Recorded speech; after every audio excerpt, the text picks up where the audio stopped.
My name is Cup. Cup ASMR. I hope that you are doing very, very, very well. I hope this evening for you has been relaxing, and if not, I hope we can do something to improve that. Tonight, we are going over my timepiece collection. I have a real interest in watches. Unfortunately, it is a very, very, very, very, very, very, very, very, very, very, very, very, very expensive hobby. When something that is a few £1,000s, $1,000, is considered entry level, you're doing something. It's a man's game. So as a disclaimer, I don't have really that. Like, my watches aren't expensive. I have aims and I have goals to sort of buy myself a watch in the future. Hopefully can save up and get one. And when I do, I hope I can make a video. But until then, we're gonna have to make do with what we have, because also I enjoy talking about watches as well, because it is an interest of mine. I will go more or less backwards chronologically. So I'll start with my most recent acquisition, which is this watch here. This watch. This watch is a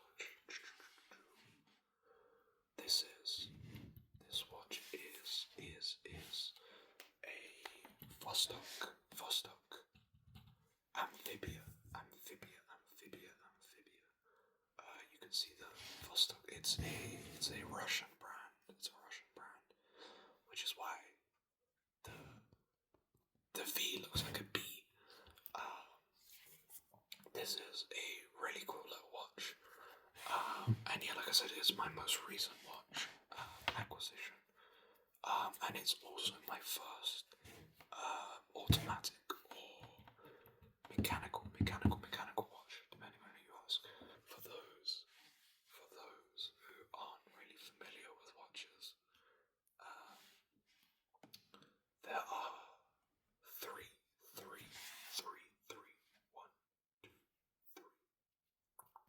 three main types of watches. That is, well, two main types, but then there's like a subsection. One is obviously, this is the watch on the wrist, by the way, here it is. One is obviously battery quartz watches. Most of the watches I have are quartz. This is actually, I was going to say, this is my first mechanical or automatic watch.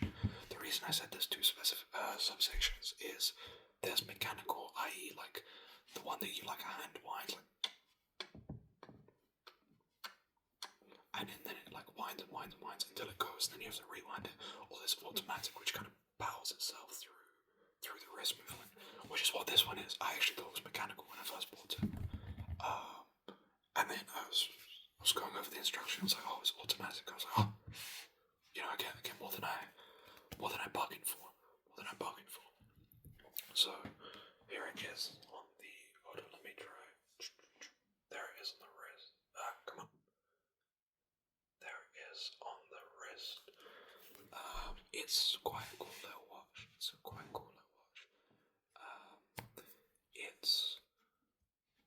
also quite cheap. Like, I think it's quite a collector favorite. As you can see, it's got the diver bezel. This like rotating bezel. Let me see if I can. There you go. It's all rotated. It's not exactly a great rotation on the bezel, but that's also because this watch is quite cheap. I think like standard price on it is £80. I think, like, I don't know, roughly like $100. But I think it's great value for money. for what you're getting an in-house movement, which is if a movement is in-house. Again, I am just a hobbyist, so if there's anything wrong that I say, please make sure to correct me. But as far as I know, in-house means that the movement has been made by the company itself. There's a lot of watches which are part of like a larger collective. For example, the Swiss watch group is sort of a subsection, and they own loads and loads of other watches. So they just release like one movement, and it's in loads of different brands. Whereas this movement, the movement that's in this watch, is you can only find it in this watch and only in this brand, which is quite cool. Like to get something that's fully sort of in-house at quite a low price point for the hobby. That is for the hobby. Like I said, something that's like $1,000 is considered like barely entry level. So in comparison to that, this is great value for money. As you can see, it's got this dial on it. I can't remember the exact name for it, but quite a lot of like tool watches have this kind of dial. Like the Rolex, what's it called? Rolex, not Submariner. Why is that the one? Explorer. Yeah, it's Explorer, and then I'm thinking of there's the Tudor Ranger as well, which has a similar dial where they're at the top here, the bottom here, and then left and right. There are the numbers, and then everything else is sort of indicated. This isn't actually the original dial that I wanted to get. The one that I wanted to get actually just had they're like little dots. The car is like a lot more of a traditional dive watch. But this was the only one that they had in stock when I was buying it. And so I bought it. And actually I've been pleasantly surprised. Whenever I've looked at these watches, like this kind of dial online, I've not really liked it. I don't know, it looks a little strange. But actually in person, it's actually really cool. And in terms of like legibility as well, actually just like being able to sort of like look at the wrist, like and being able to check the time, it's great. It's very practical. Yeah, I've really enjoyed my time with this watch. I've had it for a month now, just under a month, and it's really cool. You can't tell though, like if you listen closely. I hope you can hear that, but that's the like gears turning, like that's the gears turning in there, and in other watches, I think in more expensive ones, you don't really hear that. Like it definitely is like a bit of a cheaper sort of like jangle to it. Like it's kind of like, it sounds almost like putting like a few nails inside of a water bottle. You just kind of like shake it. So I mean, you get what you pay for. The watch itself, I think, looks great. I'm actually not that big of a fan of most dive watches. I find that they're just way too clunky, just really clunky, like clunky. But this one converted me, and I like it a lot. The only like drawback for me, like in terms of, obviously, like I said, it's a cheaper watch, so you kind of get what you pay for, and I think you get a lot more than you should for the price point this watch is at. Like, especially compared to like, you get a lot of like fashion brands and stuff, like I don't know, like your Hugo Bosses and stuff, or like Diesel, whatever, and their watches will come at like double, triple the price of this, but the actual watch you're getting is way worse quality. But the only thing I would change in the sort of like starter package, obviously, like if I could, I'd get like a nicer bracelet strap, that is, because obviously, like, look at this thing. This is like, it's like one step off cardboard. it's kind of, I've worn it enough for it to kind of like fit my wrist like properly now, so I don't have an issue. But I feel like soon enough, like this is gonna split, which isn't an issue. I had a look and it seems easy enough to kind of, you see these bars, you can replace the strap. Sorry, you can replace the straps, and it should be easy enough. Um, but the one thing that I would like to change in it is, and I got the one thing I'd like to change and I can't, is the glass, because the glass is acrylic. It's acrylic crystal. If you're not sure what that means, the main type of glass the two main types of glass you're gonna see is the two main types of glass you're gonna see is acrylic crystal, which is what this is. It kind of has this more like yellowy, vintagey kind of like look to it, and it's kind of well, this one's a bit like bubbled. If you see like you see that curvature, you see it on a lot of watches, which kind of have this more like vintage inspired look, because of the way it looks, and it looks great. But the main drawback is that it scratches very easily.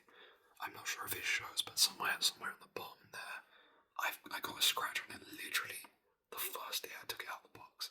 Like I wore it outside, and I banged it on like a lamppost or something as I was walking past. You know, the flip side of it is that it's pretty easy to polish out the scratches, but the other type of crystal is sapphire glass, and that's way more sturdy and way better. And even like the more luxury high end like watches, they all use sapphire glass because it's so like durable and great. So ideally I wish this was sapphire glass, but can't complain too much. It's a lot of watch for the money that you're paying. So if you're interested, pick up a Vostok Amphibia. I will say that if you're shopping for them online, there are like 20 billion models in the Amphibia family alone. Like Vostok is such a confusing brand to navigate. Their website looks like it was designed in like 2002. And you say like you want the Vostok Amphibia, like you have to like there's like 20 billion subsections of this. I've said subsections a lot in this video. I've said it like there should be a subsection counter somewhere there. But there's so many types of this watch. I think there's this one, this case design, and then there's also another circular one where there's like a little diver guy on the dial. It's actually quite cool, but I prefer this one. So actually like getting this watch, getting it imported and stuff is a bit of a headache, but still cool watch.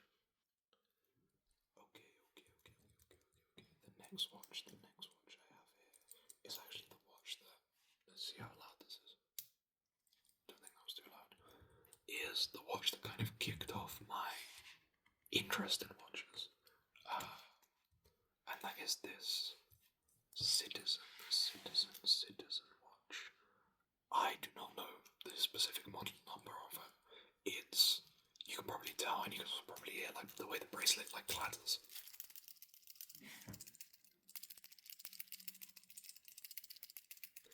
It's like a cheap Citizen.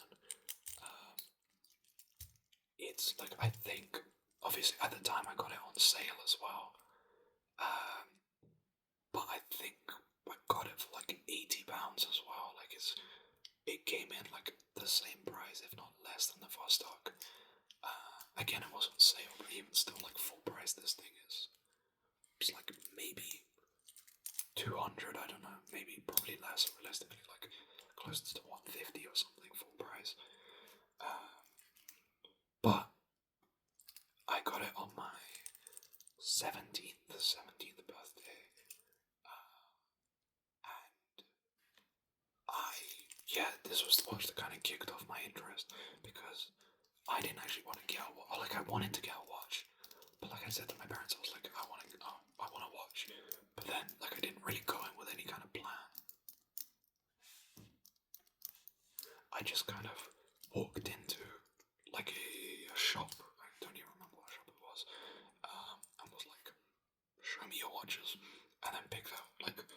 firstly one which I like the look of and like would be versatile enough to wear with a lot of stuff. Because that's the thing as well, is that a lot of the time, like I find as well, like I like a lot of watches which are kind of a bit more out there. But when they're so expensive, obviously, like I know, again, this cost a lot for me at the time, which is why I say it's expensive. Like you, like ideally, like I would love to get something that's a bit more out there. That's not as boring. That's not kind of just like this plain like silver watch. But I don't have the money to be like buying multiple different ones to like sort of have a rotation. So this was like my only one. So I wanted something which was like simple, clean, and I could wear with everything. And this came in like well under budget, and also like looks wise, I think it like looks like a nice watch. I'll show you on my wrist. I have quite small wrists, but I think it looks cool. Like it's like a lot. It's a eco drive, like it's an eco drive, which is one of the things that they're most known for. If you haven't heard of that before, you see it on the dial. Hopefully, there's like just there. So there's an eco drive. What eco drive means is basically there's a solar panel effectively in the dial, which means it's quartz. It's a quartz watch. It's battery powered, but you don't have to get the battery replaced. I'm gonna show like I've still got some watches to the side, which are quartz watches, and I need to get the batteries in them replaced, and I just haven't. This thing will just keep ticking. Like it will just keep ticking because so long as I like shine the light on it, it's gonna keep going. Which this technology is like that was quite loud. This technology has been about for at least like I want to say like 20, 30 years at this point. But in my head, it's still so like whoa, like sci-fi. Like what do you, like what do you mean? Like you can charge your watch with the sun, you know? Like Seiko does some like solar like quartz watches as well. I just think it's really cool. Like I don't know. To me, it's still sort of like innovative, even though it's been around for so long. As you can see, it's got like a few different dials. What's it called? A few different like functions on it. Most of them, to be honest, given the price point, they're like purely for show, like to make the watch look like it has more going on than it does. Like I think this one here is a second. Yeah, this one here is a seconds one, like this one on the bottom. This one on the right is like a 24-hour thing because obviously it's like 12 numbers, like 12-hour clock. So this tells you if it's AM, PM, and then this one on the left.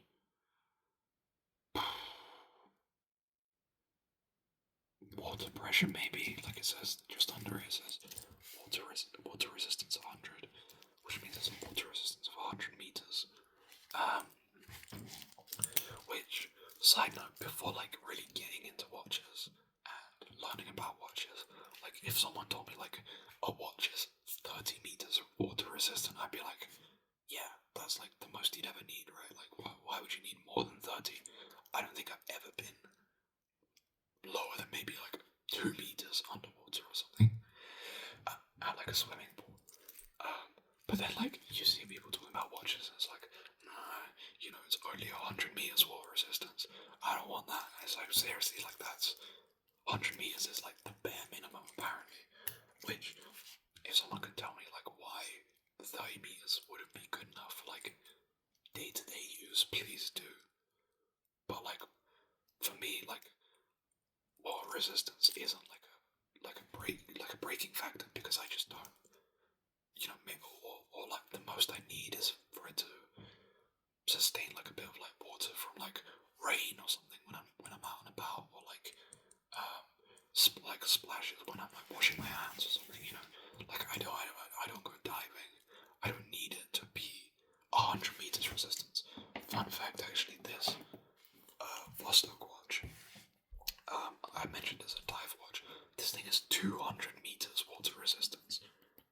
200, like what do I need it to be 200 meters water? I mean, it's cool, and it's actually it's the reason this watch exists, because it was like a worker's dive watch basically. But like, when am I gonna need that much water resistance on it? I don't know. I suppose it's cool to have this thing, 100 meters water resistance, and it also actually has a date window there in the bottom right as well. So a really cool little watch. My only gripe with it, and like I said, I'd walked into the shop and just kind of picked out a watch that looked cool, without really knowing anything about watches. And my one regret is that I think this watch is too big. This watch has a case size of 42 millimeters, which is on the bigger side for watches. Like the Vostok is 40, and I think it like just about kind of fits my wrist alright. This one is 42, and it feels just like a little bit too big. Like, I think it looks fine. Like, when I'm actually wearing it, I think it looks fine. But as like a personal preference, as to the way it feels on my wrist, it feels too big. And some people like feeling like they have like a real like chunk of metal on their wrist. Like they like feeling like, even I myself am guilty of this, but there's people find that think that there's a correlation between like the weight of something and the quality of it. You know, it's the same reason that like the Apple boxes are weighted when you like take out your phone, right? People have that with watches as well, where it's like, I want to feel like I'm wearing like a heavy watch. I'm wearing a real watch. That's cool. I prefer not to even notice that I have a watch on. And this thing is so heavy that it just annoys me sometimes. Like, I've been out and about it before, and I've just taken it off and like put it in my pocket because it's like, I find it just too heavy and too clunky, which is annoying because I do like the watch, and obviously it's got a lot of sentimental value. But I'm also thankful that I got it at this price point, because later on down the line, when I hope to spend a little bit more, like a bit more of a chunk of change on. Chunk of change, that's quite fun to say. Chunk of change, chunk of change, chunk of change, chunk of change. A bit more of a decent chunk of change on a watch. I now know, hey, maybe like 40 millimeters max, and if it's heavy on the wrist, maybe not. But even still, I've got a lot of wear out of this watch, and I will probably still wear it for a while, like again, just because of sentimental reasons, but also because it is just quite like a versatile, cool little watch. Next is a classic. It's a classic, and probably a lot of you will have this watch, but you just can't go wrong. You can't go wrong with it, can you? It's the Casio FW. Oh, it doesn't say on it. I thought it did. Oh, it says on the back here, the Casio A163W. Oh, this is a little different to the main one that people have, but you know, it's a Casio. You've seen this design before. It's classic. Sorry, I had a bit of trouble with the clasp there. Yeah, I like a year or 2 years ago, I think now, I like damaged the clasp on this thing, so sometimes it comes undone quite easily. So there's been a couple of times where it's like almost fallen off, but I still keep wearing it. You can tell I love the time a lot more easily on this one. I'm recording this at like 1 a.m, but it's the only time when it's quiet in the house. Hope you appreciate the efforts I go through for you. This watch, actually, my dad got first, because he was having the battery in his watch replaced, and while it was away, he got this on sale at Argos for, I think, like £10, which is crazy for the watch that you get for it. Like, I think it's the quartz watch. Like, obviously there's like variations, but this sort of blueprint is the watch. Like, if you're gonna go out, if you want a watch that you can wear at any occasion for a reasonable price point, there's the one that's like the grey, like plastic and rubber like strap. That one's even cheaper, I think. Like, just go buy it, because this watch, I've at this point had this specific watch for 10 years, or coming up to 10 years.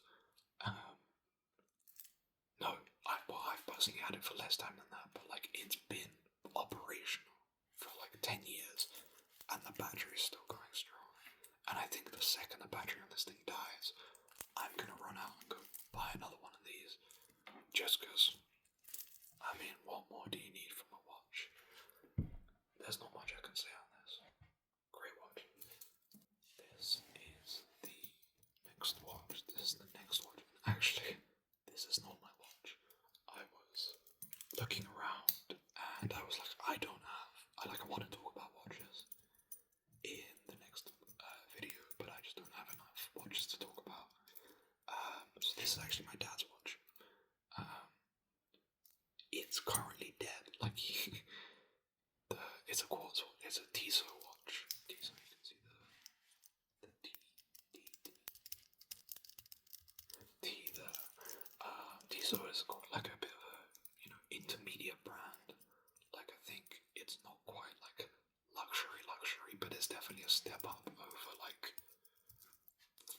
Casio or Seiko. I actually know Seiko. Seiko and Tissot are actually in a bit of a similar price point. But it's, it's above like a fashion brand or a Citizen or Casio or whatever. But this is still a quartz watch. And it died, and then I think my dad got like a quote on it for like how much it would be to replace the battery in this thing, and it was almost basically the price of the watch itself, or like a bit less, even regardless of what it was like too much to justify. And he was like, yeah, I'll do it at some point. And this thing has been sat dead for maybe 3 years at this point, probably more realistically. But it's, for me, like such a nostalgic watch. Like, I remember being like a really young child and my dad wearing this watch. It's so funny, like when it was on his wrist and I was a child, this thing seemed massive. Like, this thing felt like it was humongous, like it was like his watch, his like watch that he wore, and it was like this big beastly thing. And then now I put it on. Obviously, my dad's a bigger guy than me, so the chains don't fit, but like the size of the watch itself, look at that. It's smaller than my Citizen, which is so funny, You always kind of forget. You forget how much you grow until you are placed like face to face with something that you have such a vivid memory. I think this is a cool watch. I think, as you can probably tell, me and my dad have quite similar tastes. I probably inherited his taste. Like, this is again like quite a simple, versatile watch that he used to wear all the time. I think he still would if the battery worked. But I like it a lot. I think it's cool. There's not too much for me to say here because I don't really have much. I didn't buy it. It was obviously my dad's watch, but I think it is. It's quite a cool watch. The next watch is a bit of a weird one. This is a vintage watch. It's like an old like retro digital watch. Look at this thing.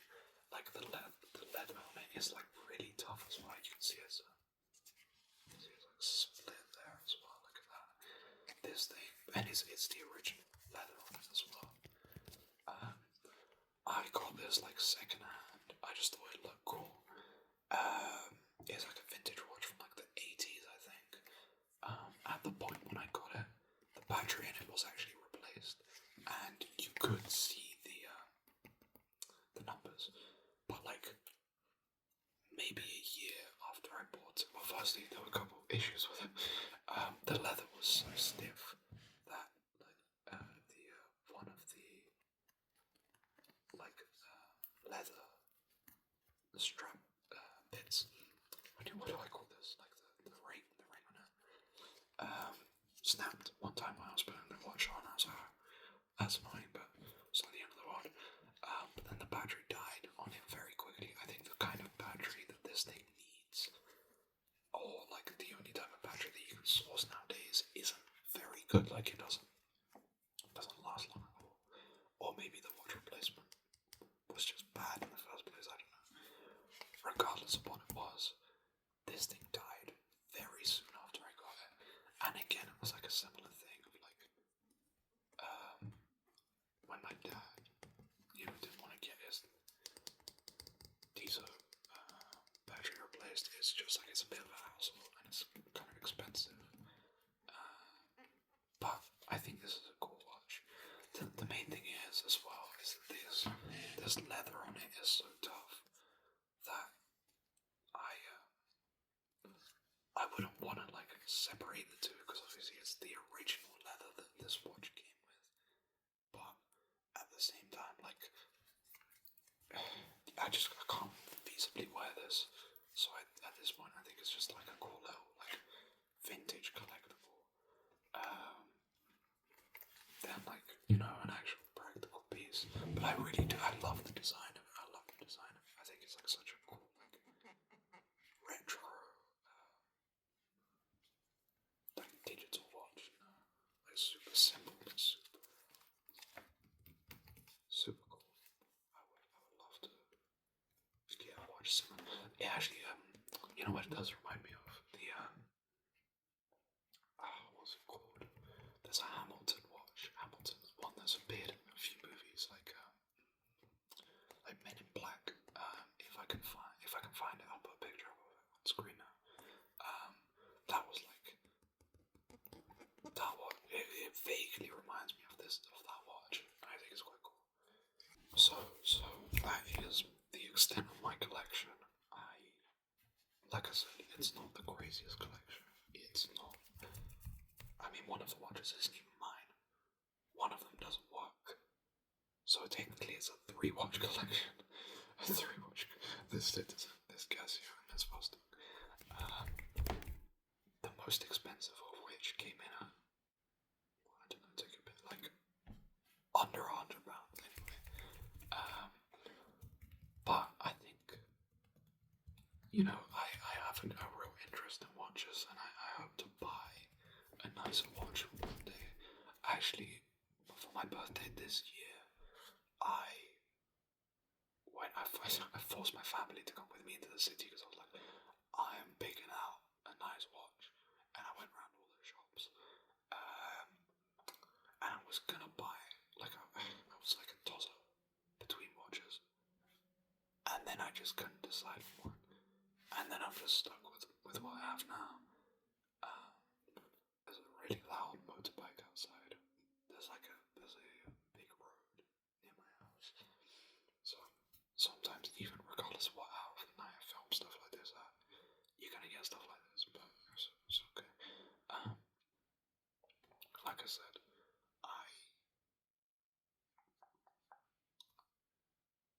I wanted the 2 watches which I was kind of tossing up between buying was number 1, a Hamilton khaki field, but like the regular one or the Murph, I don't know, or a Christopher Ward C65 Aeolian, which kind of has this really cool like sand inspired dial.